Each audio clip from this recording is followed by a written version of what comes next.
Hello friends, Radhe Radhe. आप सब लोग कैसे हैं? आप लोगों को पता ही है कि हमने भागवत जी पढ़ना शुरू कर रखा है। हम भागवत जी का 10वें स्कंद पढ़ रहे हैं। आपसे फिर हाथ जोड़कर अनुरोध है, अगर आपको मेरा भागवत जी पढ़ना अच्छा लग रहा है तो कृपया करके चैनल को सब्सक्राइब करिए, वीडियो को लाइक करिए और कमेंट करना ना भूलिएगा। आज हम शुरू कर रहे हैं तपस्वी ब्रह्म ऋषि शांडिल्य, पूर्णमासी और मधुमंगल का श्री कृष्ण प्रेम। राधे राधे। इन ब्रज बालकों में से एक था ऋषि शांडिल्य का पुत्र मधुमंगल। उससे कन्हैया ने कहा, तू हमारे घर का तो खाना खाता रहता है, किंतु अपने घर का तो हमें कभी नहीं खिलाता। पवित्र ब्राह्मणों के घर का भोजन खाने से बुद्धि पवित्र होती है। इसी कारण से कन्हैया ने मधुमंगल के घर का भोजन खाना चाहा। यशोदा जी ने शांडिल्य ऋषि से कहा था, मधुमंगल को रोज भोजन करने भेजना। यशोदा जी उनका बड़ा आदर करती थी। सो आज कन्हैया उस ऋषि पुत्र से कह रहा था, तू रोज मेरे घर खाता है, आज मुझे तू अपने घर का खिला। मधुमंगल दौड़ते हुए अपने घर आकर अपनी माता पूर्णमासी से बात की। माता को बड़ा आनंद हुआ, किंतु अभी तक रसोई बनाई ही नहीं थी। शांडिल्य ऋषि ब्रह्म मुहूर्त में शैया त्याग करते थे। उनका नित्य कर्म रात्रि के 8 बजे समाप्त होता था। प्रातः काल में वे गायत्री मंत्र की 24 माला फेरते, पंचायत देवों की पूजा, पंचदेवों का अभिषेक, विश्वदेव यज्ञ होम, मध्याह्न संध्या, विष्णु सहस्त्र नाम पाठ, भागवत पाठ और अंत में भगवान के नामों का 21 जप। इतना सब करते करते सांझ ढल जाती थी। इस तपस्वी ब्राह्मण को खाने तक का समय मिलता नहीं था। सो वे रात्रि के समय फलाहार करते थे। एक बार भजन आनंद मिला नहीं कि फिर भोजन आनंद सांसारिक सुख नीरस लगते हैं। हमारे जीव को भजन में आनंद नहीं मिलता, सो अन्य विषयों में आनंद ढूंढता रहता है। भगवान नहीं चाहते कि ब्राह्मण विलासी हो जाए।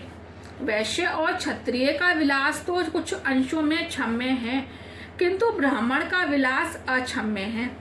यदि अंतकाल तक ब्राह्मण पवित्र रहे, विलास की कामना तक ना करे, तो भगवान उसे दिव्य आनंद देते हैं। पतिव्रता का धर्म है, जब तक पति ने भोजन ना किया हो तब तक वह भी भोजन ना करे। शांडिल्य और पूर्णमासी अत्यंत पवित्र थे। पूर्णमासी भी पति के साथ साथ फलाहार ही करती थी। उनका एकमात्र पुत्र मधुमंगल तो यशोदा के घर भोजन कर लेता, अतः पूर्णमासी कभी रसोई बनाती ही नहीं। जीवन की आवश्यकताओं के घटने बढ़ने के साथ साथ पाप पुण्य घटते बढ़ते जाते हैं। चाहिए का तो कभी अंत नहीं आता। सो अपनी आदत और जरूरत कम करते रहो।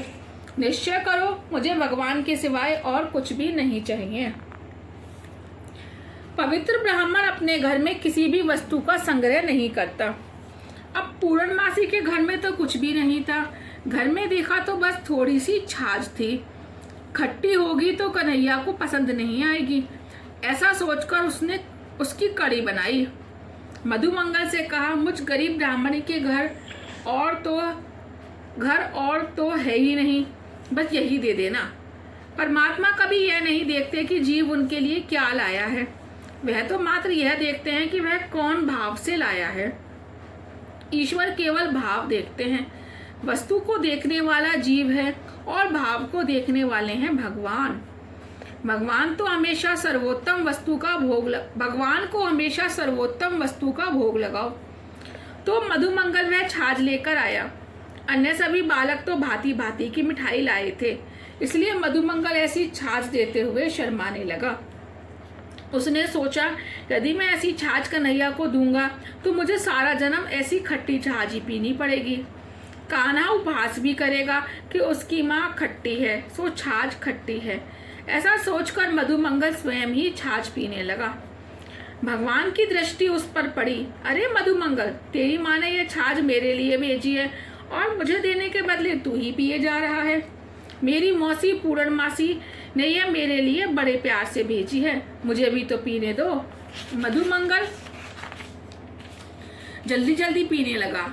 कन्हैया झपटकर उसके पास आया और मटकी अपने हाथ में ले ली, किंतु वह तो खाली हो गई थी। जब कन्हैया ने देखा कि मधुमंगल के मुंह पर थोड़ी सी छाछ लगी है तो उसका मुंह चाटने लगा। यह सब चल रहा था, उसी समय वहां ब्रह्मा जी का आगमन हुआ।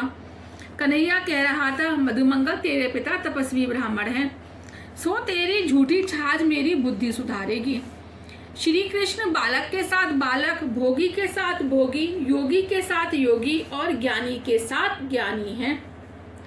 बालक ब्रह्म ज्ञान की बातें समझ नहीं सकते हैं, अतः वह उनके मन खाने पीने की बातों, माखन चोरी की लीला आदि से हटते हैं। वह बालकों के मित्र बनकर अनायास ही ब्रह्म अनुभव कराते हैं। कन्हैया को मधुमंगल का मुंह चाटते हुए पाया तो ब्रह्मा जी को आश्चर्य हुआ, यह कैसा भगवान है। लोग श्री कृष्ण को ईश्वर मानते हैं और यह तो इधर गौप बालकों का मुंह चाटता फिरता है। ईश्वर कभी ऐसा भी हो सकता है क्या? ब्रह्मा पशोपेश में डूब गए। यह वही ब्रह्मा है जिन्होंने क्षीर सागर में जाकर शेषशाही भगवान से अवतार लेने की प्रार्थना की थी और उनके देवकी जी के गर्भ में आने की गर्भ स्तुति की थी। आज यह ब्रह्मा जी श्री कृष्ण की सगुण लीला देखकर चकरा गए। सगुण ब्रह्म की चित्र विचित्र लीला को देखकर ब्रह्मा जी सरीखे भी असमंजस में पड़ जाते हैं, तो सामान्य जीव की तो बात ही क्या है। निर्गुण ब्रह्म को समझना कुछ आसान है, किंतु सगुण ब्रह्म की लीलाओं का पार पाना बड़ा कठिन है। तुलसीदास जी ने भी कहा है, निर्गुण रूप सुलभ अति, सगुण न जाने कोई। राधे राधे। आज का यहाँ पर पूरा हुआ।